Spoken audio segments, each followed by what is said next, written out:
Hi friends, எல்லோரும் எப்படி இருக்கீங்க? நல்லா இருப்பீங்க. நானும் நல்லா இருக்கிறேன். அப்புறம் இன்றைக்கி என்ன பண்ண போகிறேன்னா, நான் பீக்கங்காய் இருக்குது பார்த்தீங்களா, பீக்கங்காய் வச்சு ஒரு கூட்டு பண்ண போகிறேன்.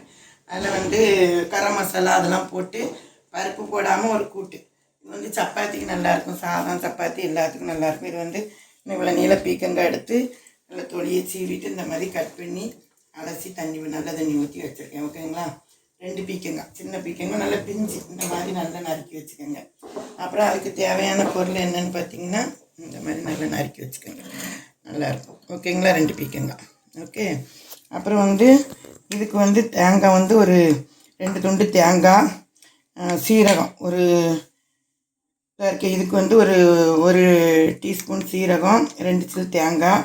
அப்புறம் தேவையான பொருள் பார்த்திங்கன்னா, இந்த இதுக்கு 3/4 டேபிள் ஸ்பூன் தான், 3/4 டேபிள் ஸ்பூனு வெறும் சில்லி பவுடர். இதுக்கு வேறு குழம்பு மசாலா எதுவும் தேவை கிடையாது, பார்த்துக்கோங்க.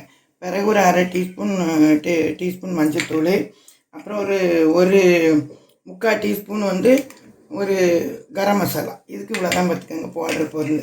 அப்புறம் எண்ணெய், தாளிக்கிறதுக்கு எண்ணெய், கடுகு, அப்புறம் கருவேப்பிலை, வெங்காயம். இதுக்கு கொஞ்சம் நல்லா நிறைய வெட்டிக்கோங்க, சரிங்களா? நான் பெரிய பல்லாரியாக ஒரு பல்லாரி வெட்டினே இவ்வளோ வந்திருக்கு. சின்னதுன்னா 2 வெட்டி நல்லா இவ்வளோ வெங்காயம் வச்சுக்கோங்க. இது வெங்காயம் ஜாஸ்தி போடலாம். கருவேப்பிலை, அப்புறம் தாளிக்கிறதுக்கு ஒரு 3 பச்சை மிளகாய். இது வத்தல். இதுக்கு பச்சை மிளகாய் தேவையில்லை. ஓகேங்களா? இதை வச்சு எப்படி தாளித்து ஒரு கூட்டு வைக்கிறேன் சப்பாத்திக்கு சாதத்துக்கு அப்படின்னு உங்களுக்கு சொல்கிறேன். ரொம்ப இதுன்னா சப்பாத்தி தான் ரொம்ப ஹைலைட்டாக இருக்கும். சாதத்துக்கும் எடுத்துக்கலாம் கூட்டா. ஓகேங்களா? எண்ணெய் ஊற்றிக்கோங்க. குக்கர்லேயே போட்டு வச்சுக்கலாம், பார்த்துக்கோங்க. ஒரே வேலை தான். எண்ணெய் ஊற்றி ஒரே வேலையை வச்சு மூடி தாளித்து போட்டுற வேண்டியதான், தேங்காய் வச்சு. ஓகே, சூடாகட்டும். போட்டுக்கலாம் கடுகு. அப்புறம் சிம்மில் வச்சுக்கோங்க. அப்புறம் காஞ்ச மிளகாய் 3 வச்சுக்கணும், பார்த்தீங்களா? காஞ்ச மிளகாய் வச்சுக்கணும். அதுக்கப்புறம் கருவேப்பிலை கறி வச்சுட்டு கருவேப்பிலை போட்டு இந்த வெங்காயம் வச்சுக்கோங்க. வேலை ரொம்ப ஈஸி, பார்த்துக்கோங்க. ஒரு கூட்டு வச்சு சப்பாத்திக்கு பீக்கங்காய் இருந்துச்சுன்னா கூட்டு வச்சுக்கோங்க. இதை வதக்கிட்டு இதில் என்னெல்லாம் மசாலா போட்டுக்கோங்க. கொஞ்சம் வெங்காயம் மிளகு. தாளிக்கிறதுக்குலாம் ரொம்ப கருவுன்னு அவசியம் இல்லை, பார்த்துக்கோங்க. இப்படி கண்ணாடி போகிற மாதிரி இப்படி இருக்கும், பார்த்தீங்களா? இந்த நேரத்தில் இப்போ நம்ம என்ன பண்ணுறோம்னா, மஞ்சள் தூள் இதெல்லாம் போட்டு இதிலே போட்டு கொஞ்சம் மிக்ஸ் பண்ணி பார்த்துக்கோங்க. இது எண்ணெயில் மச்சமுள்ள வச்சுக்கோங்க. மஞ்சத்தூள், அப்புறம் கரம் மசாலா, ரொம்ப ஈஸி, பார்த்துக்கோங்க. அப்புறம் இதுக்கு கம்மியாக போடுங்க, சரிங்களா? இது காரெல்லாம் ரொம்ப இருக்காது, பார்த்துக்கோங்க. இது அதனால் கொஞ்சமாக காரம் போட்டு ஒரு 3/4 டீஸ்பூன் தான் போட்டுக்கேன். போட்டு இதை 2 பாருங்கள், இந்த மாதிரி காமி இப்படி போட்டு நல்லா அப்படி மிக்ஸ் பண்ணி அடுப்பு சிம்மில் வச்சு இதை அரைக்கணும். நல்லா இந்த மாதிரி மிக்ஸ் பண்ணிக்கோங்க. பண்ணிக்கிட்டு என்ன பண்ணுங்க, பார்த்தீங்களா? இதை நம்ம போடுறோம். இதையும் போட்டு தண்ணியாக இருக்கு மட்டும் தாளிப்பட்டு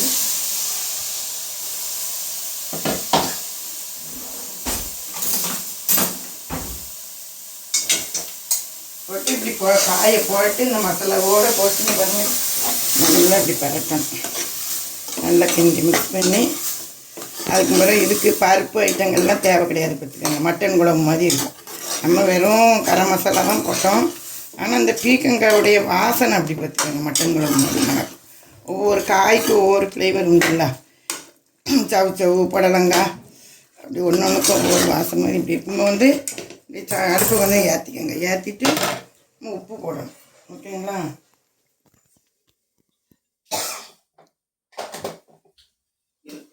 இதுக்கு உப்புலாம் ரொம்ப தேவையில்லை.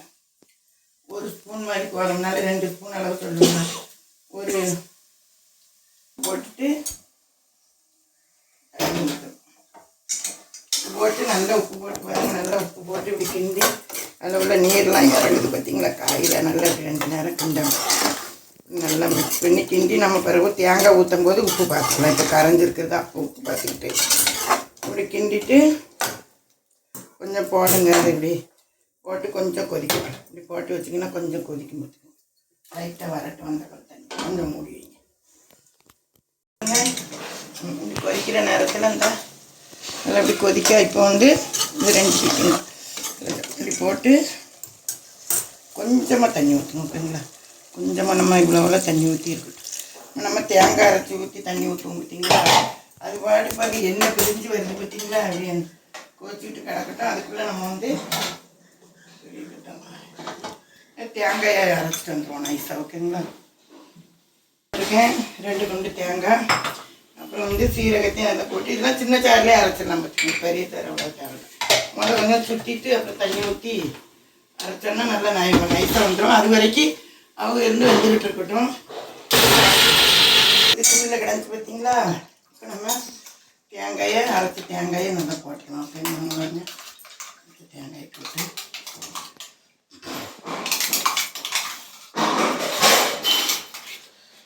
தேங்காயை போட்டு லேசாக தண்ணி ஊற்றி கழுவி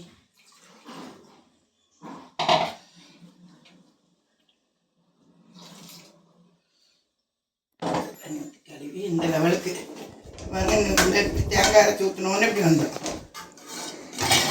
இது வந்து இன்னும் கொஞ்சம் நம்ம வந்து விசில் வைக்கணும் பார்த்தீங்களா, இன்னும் கொஞ்சம் தண்ணி ஊற்றிக்கலாம். இது நம்ம மசாலா அரைச்ச தண்ணி தான். ஊற்றி இது வந்து தண்ணி வற்றாது பார்த்துக்கோங்க. நம்ம குக்கரில் வச்சு மூடும்போது எந்த அளவுக்கு நமக்கு வேணுமோ அந்த அளவுக்கு வச்சா போதும். இப்போ இது நம்ம பருப்பு ஐட்டம் போடலை, மட்டன் குழம்பு மாதிரி வாசனை இருக்கும். மட்டன் குழம்பு மாதிரி தான் மணக்கும் இந்த பீக்கங்காய் வந்து. இந்த அளவுக்கு போதும். இப்போ நம்ம உப்பு பார்த்துட்டு எப்படின்னு சொல்லி உப்பு பார்ப்போம். உப்பு பார்த்துட்டு தண்ணி எப்படி போட்ட உப்பு காரம் எல்லாம் கரெக்டாக இருக்குது. உப்புலாம் இது கம்மியாக தான் இழுக்கும் பார்த்துக்குங்க. 1 டீஸ்பூன் தானே போட்டேன்.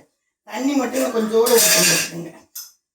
தண்ணி மட்டும் ஒரு 1/4 டம்ளர் இந்த அளவுக்கு ஊற்றி மூடி வச்சோம்னா இது கரெக்டாக செமிக்கிறவே வராது. சரியா? இந்த அளவுக்கு தண்ணி போடும் ஊற்றி வச்சு ஹைலைட்டாக வச்சு எத்தனை விசில்னு சொல்கிறேன், கூட்டி எப்படி வருதுன்னு பாருங்கள். வந்து நம்ம அடுப்பை ஏற்றி வச்சு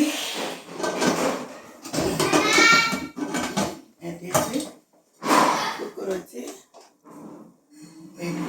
போட்டு ஒரு 3 விசில் நம்ம காதி கிடந்த அடுப்பில் நம்ம அரைக்கும் போதெல்லாம் வெந்திருக்கு பார்த்தீங்களா, பீக்கங்காய் சீக்கிரம் வந்துடும். 3 விசில் வச்சு உங்களுக்கு எப்படி இருக்குன்னு கூட்ட காட்டுறேன். அது மாதிரி நீங்கள் பீக்கங்காய் இருந்தால் இது மாதிரி நறுக்கி போட்டு இந்த மாதிரி வெறும் கரம் மசாலா, வத்தப்பொடி, மஞ்சத்தூள் போட்டு நான் வச்சுருந்த மசாலா மாதிரி வெஞ்ச மட்டன் குழம்பு மாதிரி இருக்கும். பார்த்து டேஸ்ட்டு. ஆனால் வெஜிடேரியன் தான். ஓகேயா? பீக்கங்காவுடைய டேஸ்ட்டே அப்படி தான், நல்லாயிருக்கும். 4 விசில் வச்ச பார்த்துக்கோங்க. 4 விசில் வச்சுருக்கேன். நம்ம திறந்து எப்படி இருக்குன்னு பார்ப்போம். ஓகே, ஆவி போயிடுச்சு.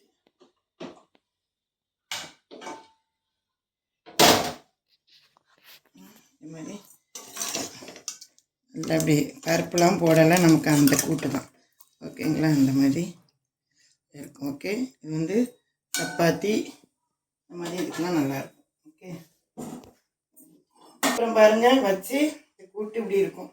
இது வந்து பருப்பு போடாமல் வெறும் பீக்கங்காய் கூட்டு வச்சு இப்படி வச்சு இப்படி இருக்குன்னு டேஸ்ட் பார்ப்போம். ஓகே,